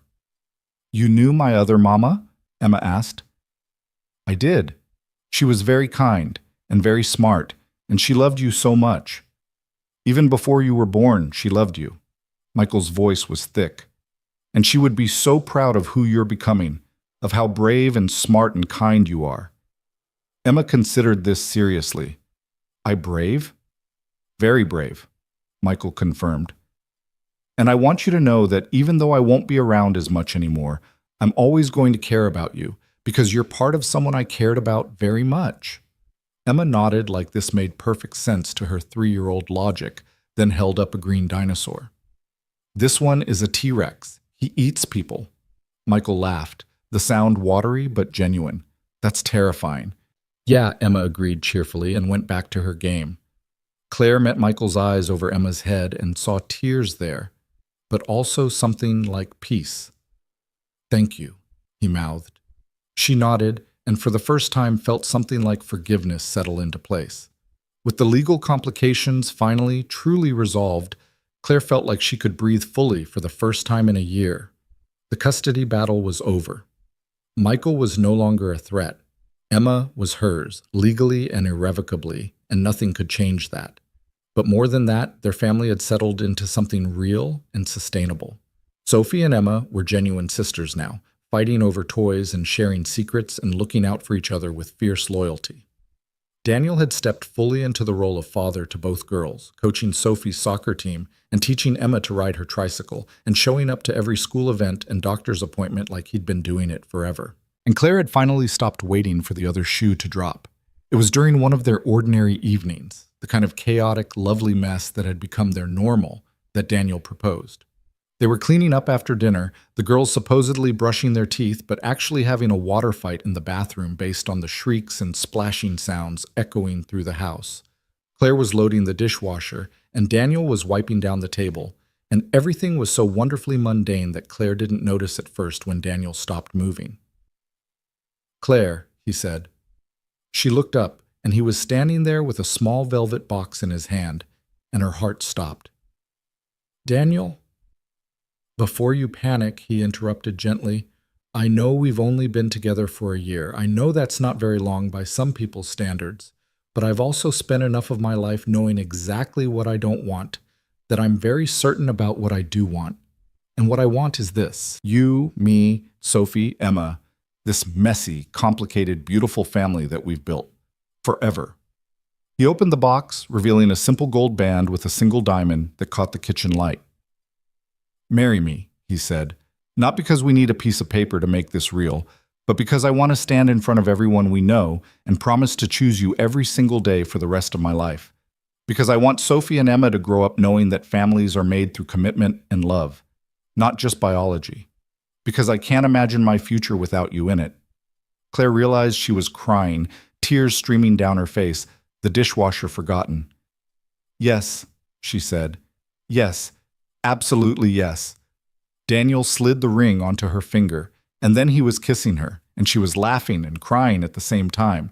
And from the bathroom, they heard Sophie yell, "Are you guys being gross again?"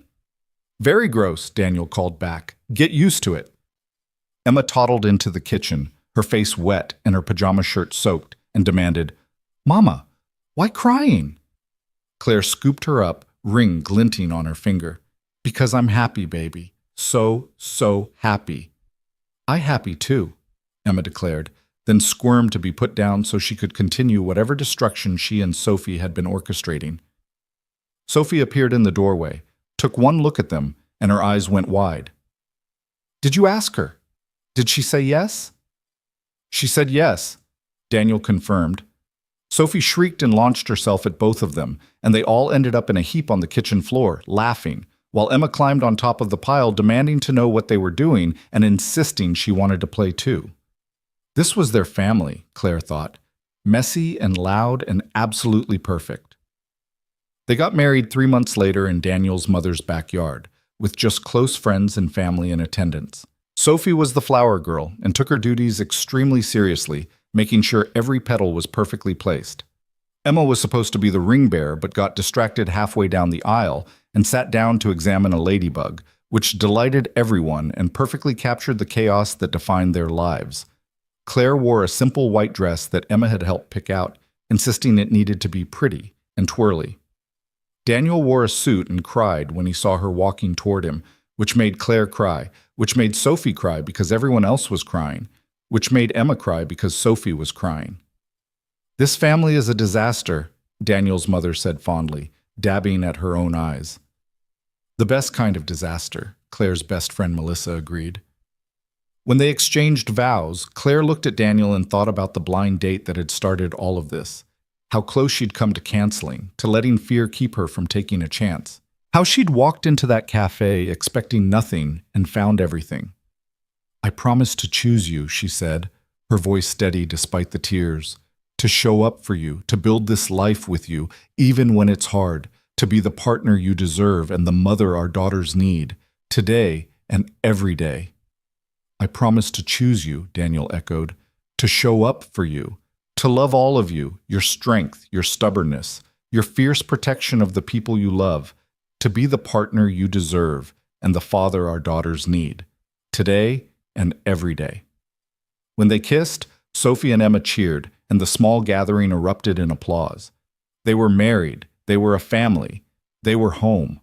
The years that followed weren't without challenges. Emma started preschool and struggled initially with separation anxiety until Sophie, in her infinite 8-year-old wisdom, made her sister a special bracelet to wear that she promised was magic and would protect her. Michael kept his word and remained a peripheral presence in Emma's life. Birthday cards, occasional visits where he shared stories about Rebecca, a quiet support that never overstepped. Emma eventually understood, in the way children understand complicated adult situations, that Michael was someone who'd known her birth mother, but that Daniel was her dad in all the ways that mattered. Sophie flourished in her role as big sister, protective and patient in equal measure. When Emma started kindergarten and kids asked about her family, Sophie was the one who taught her to say with absolute confidence, "I have a sister and 2 parents, and that's all that matters." Claire's freelance design business grew, and eventually she was able to hire help and take on bigger clients. Daniel got a promotion to assistant principal, which meant more responsibility, but also the satisfaction of shaping the school culture in ways he'd always dreamed of. They bought a bigger house with a yard where the girls could play, and a home office where Claire could work, and a kitchen big enough for the whole family to cook together. On Emma's 6th birthday, Claire found her in the backyard, staring at a photo of Rebecca that they kept in the living room, a picture of Claire's sister laughing, young and full of life, taken months before Emma was born. "She was pretty," Emma observed. "She was," Claire agreed, sitting down beside her. "She was also funny and brave and so excited to be your mom." "But you're my mom," Emma said, looking up at Claire with absolute certainty. "I am," Claire confirmed, "and your first mom loved you enough to give me the honor of raising you." Emma considered this, then nodded. "I'm lucky. I got 2 moms and one of them is still here." Claire pulled her daughter close, breathing in the scent of her shampoo and sunshine, and felt the last piece of her heart that had been guarded finally settle into place. "I'm the lucky one," she whispered. That evening, after both girls were asleep, Claire and Daniel sat on their back porch like they'd done 100 times before.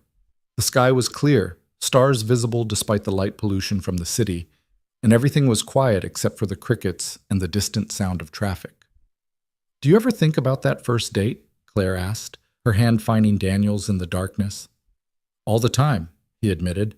"I think about how close we both came to not showing up, how easy it would have been to let fear win." "I almost canceled," Claire confessed. 3 times that morning, I almost called Melissa and told her I couldn't do it." "I'm so glad you didn't." "Me too." She leaned her head against his shoulder. "We've built something pretty amazing, haven't we?" "We really have." Daniel kissed the top of her head. 2 broken families that somehow became one whole one. "Not broken," Claire corrected gently. "Just healing. And maybe that's even better." They sat there under the stars, listening to the peaceful sounds of their sleeping house, the girls they loved safe in their beds, the future stretching out before them full of possibility. This was what love looked like, Claire realized. Not the dramatic, sweeping kind from movies, but the everyday kind. The kind that showed up when things were hard. The kind that chose commitment over convenience. The kind that built families not from biology, but from the deliberate daily decision to care for each other. The kind that transformed a blind date into a forever family. And as Claire sat there with her husband's hand in hers, her daughter sleeping soundly inside, her heart full of the kind of peace she'd never thought she'd find, she understood finally that this was what home felt like. Not a place, but a choice. Not perfect, but real. Not the ending she'd imagined, but somehow exactly the one she needed. Years later, when people asked Claire how she and Daniel met, she'd smile and say they were set up by a well-meaning friend who saw something they couldn't see themselves. But the real story, the one she held close to her heart, was simpler than that. 2 people, both carrying grief and responsibility and the weight of loving children who needed them to be strong. 2 people who took a chance on a coffee date when it would have been easier to stay safe and alone. 2 people who chose each other, again and again, through every challenge and triumph that followed. That was the story. That was the truth. And it was more than enough. Sophie grew up to be a fierce, compassionate young woman who went into social work, determined to help other families find their way through impossible situations. Emma became an artist like her Aunt Rebecca, painting vibrant, joyful pieces that somehow captured both the mother she'd never known and the family that had chosen to love her. Daniel remained the steady center of their chaotic household, the one who remembered everyone's schedules and made sure they always had time for family dinners. And Claire finally learned to accept that she didn't have to be perfect to be enough, that being present was its own kind of grace. On their 10th wedding anniversary, Daniel surprised Claire with a weekend away, just the 2 of them, while the girls stayed with their grandmother. They went back to the cafe where they'd had their first date, which was still standing, still serving coffee in mismatched mugs, still full of that particular kind of hopeful optimism that had drawn Claire in all those years ago. "Do you remember what you thought when you first saw me?" Daniel asked, stirring sugar into his coffee. "I thought you were going to leave," Claire admitted. "I thought the moment you saw Emma, you'd make some excuse and disappear like everyone else. And I thought you were the bravest person I'd ever seen," Daniel countered. "Walking in there with your daughter, knowing you might face rejection, doing it anyway because your friend believed in you enough to insist." Melissa did have good instincts. She really did. They sat there, older now, grayer, marked by the years but made stronger by them, and Claire felt the weight of everything they'd survived together. The custody battle, the blending of 2 families, the ordinary struggles of marriage and parenting and building a life, the extraordinary gift of choosing each other through all of it. "I'd do it all again," she said. "Every hard part, every scary moment, all of it, because it led us here." "Same," Daniel agreed. "No hesitation. I'd choose you every time." And that, Claire thought, was what love actually meant. Not the absence of fear or difficulty or pain, but the presence of someone who chose you anyway. Someone who showed up, someone who stayed. They finished their coffee and walked out into the sunshine, hand in hand, heading back toward the home they'd built and the family waiting for them there. 2 people who'd started as strangers on a blind date, who'd become partners, parents, and proof that families could be chosen. That love didn't rescue you, it grew alongside you. That sometimes the most unexpected beginnings led to the most beautiful endings. And as they drove home together, Claire Monroe, no longer alone, no longer afraid, no longer convinced she wasn't enough, finally understood that this was what happy ever after actually looked like. Not perfect, not easy, but absolutely, completely, wonderfully real.